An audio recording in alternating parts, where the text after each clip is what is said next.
The new theory proposes a guideline for land management on a moderate size of plot, around 10 to 15 rai, to ensure sufficient food all year round. The difficulty of such land management system lies mainly in the ways and means to divide the plot of land according to purposes of utilization. The solution has been found in His Majesty's theory, gives priority to water resources for farming as the key issue. By this theory, the 15 rai experiment plot of land was divided into 4 sections, whereby a plot of 5 rai was set aside for rice cultivation, 5 rai for multiple crop cultivation, 3 rai for a farm pond, and the remaining 2 rai for accommodation and other activities. Starvation is the primary indication of poverty. For a Thai to be starved means not having enough rice to eat. To own land for rice cultivation, therefore, constitutes a fundamental security against starvation.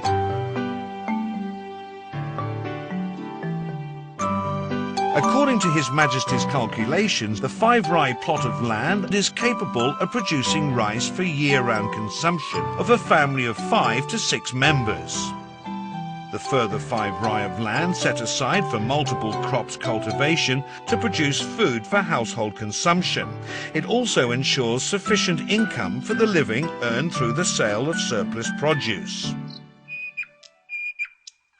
Implementation of the integrated farming theory can be designed of taking into consideration the terrain, the size of water supply and the crop species befitting their locality. Mr. Plien Wongchai, a Muno farmer from Takbai district, Narathiwat province, applied His Majesty's new theory to his multi-crops farms. These include organic gardening, whereby produce is consumed at home as well as marketed for additional income. It required some thinking too. My own thinking, that is. For example, what to plant today, what to sell at the marketplace. We have to study the market, right? We have to pay special attention to the market demand and concentrate on it. My produce is even exported to Malaysia. That hauled in an income of 35 baht a kilo. Cloudy skies normally promise rainfall, a source of life for vegetations and creatures alike. However, given the fact that the rainy season only lasts a few months, coupled with the unpredictable changes in climate pattern, the skies with no rain clouds can also bring on starvation and famine. Thus, those whose living relies on water must reserve water to ensure sufficient supply. At the New Theory Experiment Station, 30% of land is set aside for rainwater storage. A new experiment went underway when His Majesty used his personal fund to acquire an additional plot of land. This time the experiment is focused on pond digging.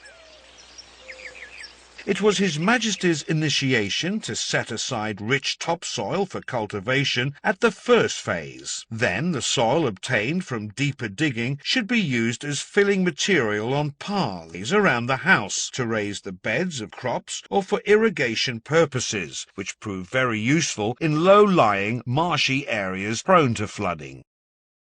At the final stage is to spread the topsoil being set aside in the first phase over areas to be cultivated.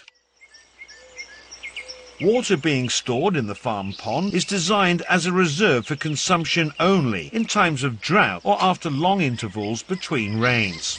Nevertheless, utilization of reserved water can be increased through fish raising or water plant growing for food by digging 2 separate ponds, since a pond to raise fish requires a different technique.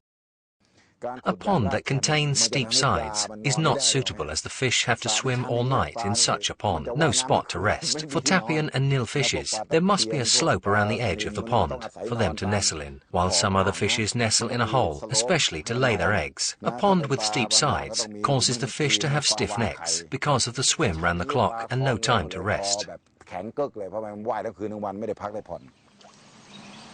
To suit the locality, some farm ponds can lie between raised beds of crops or even right in the middle of paddy field. The main idea is to store water for use in the dry season.